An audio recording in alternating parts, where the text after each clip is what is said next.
இன்னைக்கு சூனியம் கிடையாதுன்னு சொல்றீங்க. இன்னைக்கு அந்த சஹாபி பால்குடி உறவு அந்த சம்பவத்தை மறுக்கிறீங்க. இன்னைக்கு குர்ஆன்ல வசனம் நீக்கப்பட்டதா வரக்கூடியதை மறுக்கிறீங்க. நான் கேட்கிறேன், இந்த கேள்வியை நன்றாக புரிந்து கொள்ளுங்கள். இன்று நீங்கள் தான் இந்த மார்க்கத்தை பாதுகாக்கிறீர்களா? இதுவெல்லாம் நீக்கினாதான் இஸ்லாம் பாதுகாக்கப்படும், இதுவெல்லாம் நீக்கினாதான் அல்லாஹ்வுடைய தீன் பாதுகாக்கப்படும் சொல்றீங்களே. அப்ப 1432 வருடங்கள் ரசூலுல்லாஹ்வுடைய மௌத்துக்கு பிறகு இவ்வளவு ஆண்டுகள் சூனியத்தை நம்பினார்களே, இவ்வளவு ஆண்டுகள் இந்த ஹதீஸ் சஹீஹ் என்று நம்பினார்களே, அப்போது அல்லாஹ் அவனுடைய மார்க்கத்தை பாதுகாக்கவில்லை என்று சொல்கிறீர்களா? இந்த கேள்விக்கு பதில் சொல்லணும். என்ன, இவ்வளவு ஆண்டுகள் அல்லாஹ்வுடைய தீனை அல்லாஹ் பாதுகாக்கவில்லையா? இன்னைக்கு உங்க ஜமாத்தை வச்சுதான் அல்லாஹ் பாதுகாக்கானா? இன்னைக்கு உங்க ஜமாத்தை வச்சுதான் சூனியம் ஹதீஸ் ஏற்றுக்கொள்ளப்படாது, இதுவெல்லாம் தள்ளுங்க, இதுவெல்லாம் ஹதீஸ் கிடையாது, தள்ளுபடி செய்யுங்க இப்படி அல்லாஹ் சுப்ஹானஹு வ தஆலா சொன்னானா? இன்னைக்கு தான் இஸ்லாம் பாதுகாக்கப்படும் சொல்ல வர்றீங்களா? அல்லது இன்னும் பாதுகாக்கப்படல, போக போக போக இஸ்லாம்ல ஹதீஸ்களா மறுக்கப்படும், இதுவெல்லாம் ஹதீஸுக்கு முரண்படும், இந்த உம்மத்தை ஏற்றுக்கொண்டிருந்தாலும் மறுக்கணும் அப்படின்னு சொல்ல வருவீங்களா? யோசிச்சு பாருங்க கொஞ்சம். என்ன வாதம் இது? யாரால் வைக்கப்பட்ட வாதம் இது?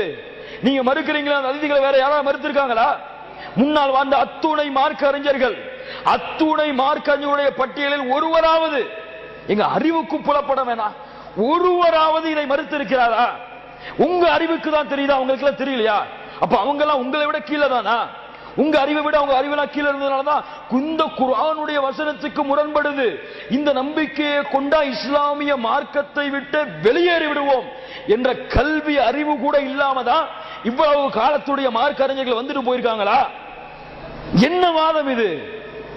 லா இலாஹ இல்லல்லாஹ். ஹதீஸை பாருங்க. மூசா அலைஹிஸ்ஸலாம் வானவரை தாக்கினார்களா? மூசா அலைஹிஸ்ஸலாம் வானவரை தாக்கினார்களா அப்படின்னு ஒரு ஹதீஸ் வருது. என்ன, உயிர் பறிக்கும் வானவர் மூசா அலைஹிஸ்ஸலாம் அவர்களிடம் அனுப்பப்பட்டார். அப்போது மூசா அலைஹிஸ்ஸலாத்து வஸ்ஸலாம் வந்த வானவரை கண்ணு பிடுங்குற அளவுக்கு அடிச்சுட்டாங்க. உயிரை பறிக்க வந்தவரை அடிச்சுட்டாங்க, கண்ணு பிதுங்கிருச்சு. அப்போ உடனே அவர் அல்லாஹ்விடம் திரும்பி சென்று மரணிக்க விரும்பாத ஒரு அடியாருடைய உயிரை கைப்பற்ற சொன்னார். யா அல்லாஹ், இப்படி என்னை அடித்து விட்டார் என்று சொன்னார்கள். அப்போ அல்லாஹ் சுப்ஹானஹு வ தஆலா அவர் கண்ணை சரிபடுத்தி, நீ செல், நீ போய் மூசா அலைஹிஸ்ஸலாத்து வஸ்ஸலாமை ஒரு மாட்டின் மேல் கை வைக்க சொல், அந்த மாட்டுக்கு கீழே எவ்வளவு ரோமங்கள் இருக்குமோ அவ்வளவு வருடங்கள் அவர் வாழலாம் என்று சொல். அப்போ மூசா அலைஹிஸ்ஸலாம் வர்றாங்க, அந்த வானவர், அடி வாங்கின வானவர் வந்து சொல்றாங்க, மலக்குல் மௌத், மூசா அலைஹிஸ்ஸலாம் அவர்களே, நீங்கள் ஒரு மாட்டின் மீது கை வையுங்கள், அந்த கைக்கு கீழே எவ்வளவு ரோமங்கள் இருக்கோ அவ்வளவு ரோமங்களுடைய வருடங்கள் நீங்கள் வாழலாம். அப்ப கேட்டாங்க, யா அல்லாஹ், அதுக்கு பிறகு மௌத்து தான். அப்ப அல்லாஹ் சுப்ஹானஹு வ தஆலா சொன்னான், அப்போ அல்லாஹ் சுப்ஹானஹு வ தஆலா மூசா அலைஹிஸ்ஸலாம் சொன்னாங்க, யா அல்லாஹ், அப்படியானால் என்ன மௌத்து கொடுத்துரு, அதுக்கு பிறகு மௌத்து தானா, மௌத்து கொடுத்துரு யா அல்லாஹ் அது என்று கூறிவிட்டு அல்லாஹ் பைத்துல் முகத்தஸ் புனித தலத்திலிருந்து கல்லறியும் தூரத்தில் உள்ள இடத்தில் தம் உயிரை கைப்பற்றுமாறு வேண்டிக் கொண்டார்கள். இந்த இடத்துல கைப்பற்றுங்க சொல்லி வேண்டிக்கிட்டாங்க. அல்லாஹ்வுடைய தூதர் சொன்னார்கள், நான் மட்டும் இப்போது பைத்துல் முகத்தஸ் அங்கே இருந்திருந்தால் மூசா அலைஹிஸ்ஸலாத்து வஸ்ஸலாம் அந்த பாதையில் இருக்கக்கூடிய மூசா அலைஹிஸ்ஸலாமுடைய கபருஸ்தானை நான் காட்டியிருப்பேன் அங்க இருந்தால் என்று வரக்கூடிய புகாரில 1339 ஹதீஸை மறுக்கிறாங்க. இது ஹதீஸே கிடையாது, இது குர்ஆனுக்கு முரண்படுது. ஏன்? அல்லாஹ் சுப்ஹானஹு வ தஆலா குர்ஆன்ல என்ன சொல்றான்? எந்த ஒரு உயிரை கைப்பற்றப்பட்டாலும் ஒரு நிமிடம் பிற்படுத்தப்படாது, ஒரு நிமிடம் முற்படுத்தப்படாது. இப்படித்தானே? யாருக்காவது தவணை இருக்குமா? அப்படித்தான் அல்லாஹ் குர்ஆன்ல சொல்றான். அது என்ன மூசா அலைஹிஸ்ஸலாம் மட்டும் தனி ஸ்பெஷல்? அப்போ இது அறிவுக்கு பொருந்தல, அப்போ இது குர்ஆன் வசனத்துக்கு மோதுது. இந்த மோதுதல் தெரியாம தான் இமாம் புகாரி பதிவு செஞ்சிருக்காங்க. அதனால இது ஹதீஸே கிடையாது. ரசூலுல்லாஹ் மேல இட்டு கட்டினா சமுதாயம் புரிஞ்சிருமே. ரசூலுல்லாஹ் சொன்னாங்க, ஆனா இருந்தாலும் ஏத்துக்க முடியாதுன்னு சொன்னா சமுதாயம் புரிஞ்சிடும், இவங்க இருப்பிடத்தை நரகத்தில் ஆக்கிட்டாங்கன்னு சொல்லி. ஆனா என்ன, இது ரசூலுல்லாஹ் சொல்லிருக்கவே மாட்டாங்க, ரசூலுல்லாஹ் சொல்லிருக்கவே மாட்டாங்க. யாராவது யூத நஸரானுடைய சதி புகாரிக்குள்ள நுழைஞ்சு இஸ்லாம் பாதுகாக்கப்படல, இப்படித்தானே வரும். இத்த உம்மத்தி நம்பி இருக்கக்கூடிய சையான ஹதீஸ் இது மௌது இட்டு கட்டப்பட்ட, அதுவும் இல்லை, சொல்லிருக்கவே முடியாது, யாரோ எழுதிட்டாங்க, அப்படித்தானே வரும். லா இலாஹ இல்லல்லாஹ். கொஞ்சம் சிந்திக்க வேணாம், கொஞ்சம் யோசிச்சு பார்க்க வேணாம். ஒரு ஹதீஸை பார்த்துட்டா குர்ஆனுக்கு முரண்படுது நிக்கிறதா, ஐயோ இந்த வசனத்துக்கு முரண்படுது நீக்கிறதா? இதுக்குரிய விளக்கம் என்ன? ஏன் மூசா அலைஹிஸ்ஸலாம் மட்டும் இந்த தவணை சிந்திக்கணுமா இல்லையா? அப்படி இருந்தா அந்த ஹதீஸை போடணுமா இல்லையா? அப்படி ஹதீஸ் இல்லையா? புகாரில் 4437 ஹதீஸ். என்ன சொல்ல வருது தெரியுமா அந்த ஹதீஸ்? நபிமார்களுக்கு மட்டும் வாழ்வையும் மரணத்தையும் தேர்ந்தெடுக்கக்கூடிய உரிமையை அல்லாஹ் கொடுக்கிறான். எளிதா பதில் கிடைக்குதா இல்லையா? நபிமார்களுக்கு மட்டும் வாழ்வையும் மரணத்தையும் தேர்ந்தெடுக்கக்கூடிய உரிமையை கொடுக்கிறான். அரபி வாசகத்தை படிக்க முடியல, அதனால தமிழ் வாசகத்தை மட்டும் படிக்கிறேன், நேரம் இல்லாதனால. அல்லாஹ்வின் தூதர் ஸல்லல்லாஹு அலைஹி வஸல்லம் ஆரோக்கியமானவர்களாக இருந்த பொழுது சொர்க்கத்தில் தம் இருப்பிடத்தை பார்த்து பிறகு இன்னும் சில காலம் உயிர் வாழ்வதற்கு வாய்ப்பளிக்கப்படாத வரையில் அல்லாஹ் உலக வாழ்வு மறுமை வாழ்வு ஆக இரண்டில் ஒன்றை தேர்ந்தெடுத்துக் கொள்ளும் வாய்ப்பு வழங்கப்படாத வரையில் எந்த ஒரு இறை தூதரின் உயிரையும் அல்லாஹ் கைப்பற்றுவதில்லை. எதுல வருது?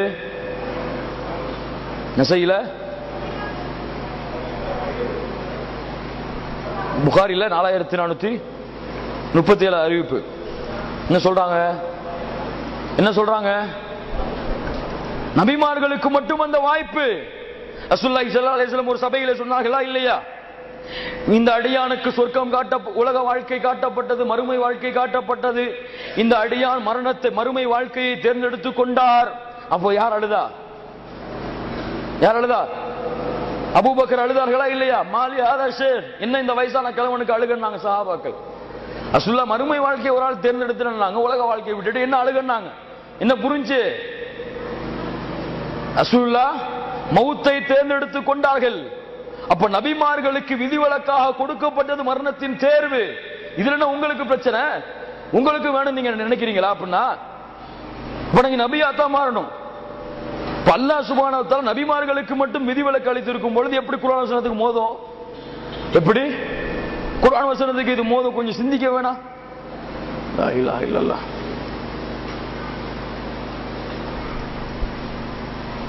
அப்ப பாருங்க, இரண்டாவது வாதம்.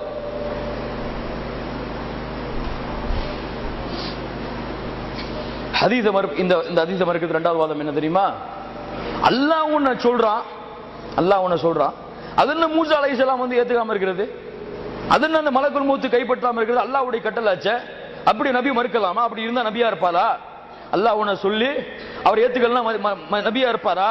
அவர் மௌத்தை கைப்பற்ற வர்றாரு, அவரை போட்டு எதுக்கு அடிக்கிறாரு? இதில் சாதாரண ஒரு பாமகருக்கு என்ன புரியும்? ஆமா இல்ல, இப்படித்தானே ஒரு நபி இருக்காரு, நபியா இருக்காங்க, அல்லாஹ் மலக்க மௌத்தை அனுப்புறான், அப்போ என்ன நம்ம அப்படின்னு யோசிக்கலாமா இல்லையா? லா இலாஹ இல்லல்லாஹ். நான் கேட்கிறேன், மூசா அலைஹிஸ்ஸலாம் தூர்மலையில போய் ஏடுகள் கொண்டு வந்தாங்களே, ஏன் போட்டு உடைச்சாங்க? அல்லாஹ் உடைக்க சொன்னானா? அல்லாஹ் உடைக்க சொன்னானா? இப்ப மூசா அலைஹிஸ்ஸலாம் செஞ்சாங்களே, இது அறிவுக்கு புலப்படலையே, இப்படி நபி செய்வாங்களா? அப்ப இந்த வசனத்தை மறுத்தரலாமா? மறுத்தரலாமா? அல்லாஹ் சுப்ஹானஹு வ தஆலா ஜக்கரியா அலைஹிஸ்ஸலாமுக்கு குழந்தை கொடுப்பேன்னா, அல்லாஹ் ஜக்கரியா அலைஹிஸ்ஸலாமுக்கு குழந்தை கொடுப்பேன்னா, ஜக்கரியா அலைஹிஸ்ஸலாம் கேட்டாங்க, யா அல்லாஹ் நீ எப்படி குழந்தை கொடுப்ப?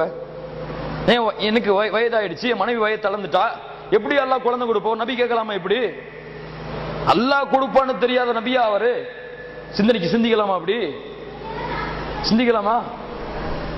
முடியுமா? முடியாது. அல்லாஹ் உயிரை கைப்பற்றுவான்னு சொன்னா, உயிர் எடுப்பான்னு சொன்னா, அல்லாஹ் எப்படி இறந்தவங்களை உயிர்ப்பிப்ப இப்ராஹிம் அலைஹிஸ்ஸலாம் கேட்டாங்களே, அப்ப கேட்கலாமா அப்படி அல்லாஹ்ட்ட? அப்படி சிந்திக்கலாமா? சிந்தனை எங்க கொண்டு போய் விடும்?